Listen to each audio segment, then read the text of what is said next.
Deep ফেকের শিকার তানজিন তিশা। বলিউডের রেশমিকা মান্দানা, ক্যাটরিনা কাইফ সহ বেশ কয়েকজন তারকা ডিপ ফেক ভিডিওর শিকার হয়েছেন। বাংলাদেশে অভিনেত্রীদের ক্ষেত্রে এমনটি খুব একটা শোনা যায় না, তবে এবার ডিপ ফেকের শিকার হয়েছেন বাংলাদেশের ছোট পর্দার অভিনেত্রী তানজিন তিশা।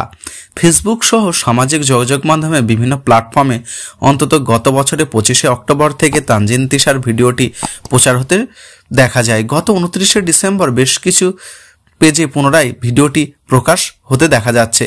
গত 5 দিনে দুটি পেজ থেকে ভিডিওটি 30,000-এরও বেশি বার দেখা হয়েছে। রিয়াকশন পড়েছে প্রায় 800। পেজের কমেন্টে পুরো ভিডিওতে দেখতে কিছু টেলিগ্রাফ লিঙ্ক ও শেয়ার করা হয়েছে।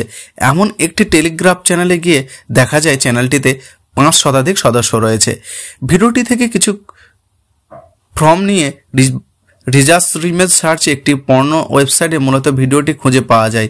ভিডিওটিতে এক নারীকে পোশাক পরিবর্তন করতে দেখা যায়। ভিডিওটি পর্যবেক্ষণ করে চরিত্রটির পিছনে দেওয়ালে টাইলস, ছাদের অংশ, পারিপার্শ্বিক অন্যান্য বস্তুর সঙ্গে তানজিন তিশার বলে দাবিতে ভাইরাল ভিডিওটি মিল খুঁজে পাওয়া যায়। মূলত পর্ন সাইডে এই নারীর মুখবিবর প্রযুক্তির সহায়তায় পরিবর্তন করে তানজিন তিশার মুখমণ্ডল বসিয়ে দেওয়া হয়েছে। বিভিন্ন কৃত্রিম বুদ্ধিমত্তা অর্থাৎ এআই ভিত্তিক টুল ব্যবহার করে খুব সহজে ডিপফেক ভিডিও তৈরি করা যায়। এসব টুল বিনামূল্যে পাওয়া যায়। সম্প্রতি ভারতীয় কয়েকজন অভিনেত্রীর আপত্তিকর ভিডিও প্রকাশের পর প্রধানমন্ত্রী নরেন্দ্র মোদীরও কেউ নিয়ে ডিপফেকের ভিডিও অনলাইনে কিন্তু ছড়িয়ে পড়ে।